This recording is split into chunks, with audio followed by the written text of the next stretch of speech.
Бул аудиокитеп кыргызча аудиокитептер долбоору алкагында даярдалып, Сорос Кыргызстан фонду тарабынан каржыланган. Булардын кайсынысы чоң? Алабаш деген чалдын жалгыз карала өгүзү болуптур. Өгүздү дайыма өзү бакчу.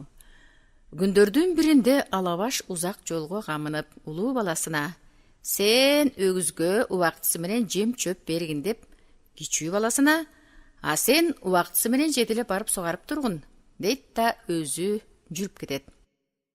Алабаштын улуу баласы өгүздүн оозун тындырбай чөп берип турду. Арадан бир жума өттү. 8-нчи күнү өгүз такыр чөп жебей калды. "Буга эмне болду?" Улаңдап калдыбы. "Сен бирдеме билчү белең?" деп сурады агасы инисинен. "Жок, муну атам гана билет." Эки бир тууган жолдун боюнда өткөн кеткенден өгүз канткенде чөп жей турганын сурай беришти. Күүгүм кире бир абышка өтүп: "Өгүзүңөр чөп жебесе суусап калганы ошол. Эртең ала көлгө жетеле барып сугаргыла" деди. Атасынын тапшырган ишин аткарбаганын кичүүсү ошондо гана эстеди. Көрсө өгүз бир жумага чейин суу ичпептир. Эртеси өгүздү ала көлгө алып барып сугарды эле, ал көлдү бүт ичип койду. Көл таза суулуп калды. Бала бул укмушту агасына айтмак болуп, өгүздү ошол жерде таштады да өзү үйгө жүгүрдү.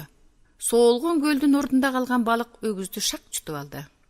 Ал таноосун дердеңдетип, оозун ачып, ары бери оонолактап жатканда, кайдан келгени белгисиз кара бүркүт шукшурулуп кирди да балыкты зооканын үстүнө көтөрүп барып жей баштады.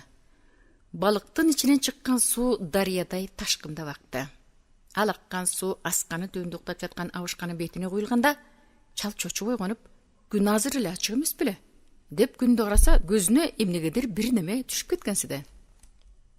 Абышка үйүнө келип, көзүн кызына каратты. Кызы ары карап, бери карап, көзүнүн кычыгынан бир нерсени алып ыргытты. Көрсө, көлдү жуткан өгүздүн далысы экен. Арадан бир нече күн өткөндө кербенчилер ушул жер түз жер экен дешип, кыз ыргыткан далынын үстүндө жатып калышты. Таң аппак атты. Кербенчилер ойгонуп, кайдадыр жылып баратканын сезишти. Карашса, кызыл түлкү бир нерсени четинен тиштеп сүйрөп баратат. Кербенчилердин бири мылтыгын алып түлкүнү атып жибергенде, түлкү жыгылып калды. 40 кербенчи 40 жагынан түлкүнүн терисин сыйрышты. Бул иште күн чыга баштап, күн бата бир капталын зорго сыйрып бүтүштү. Экинчи капталын сыйрыш үчүн аны оодура албай коюшту. Аңгыча жолоочу катын жетип келди да: "Соогат, ушул түлкүңөрдүн бир капталын мага бергиле, мен сыйрып алайын. Жаңы төрөлгөн балам бар, ошого тумак чыгаар" деди.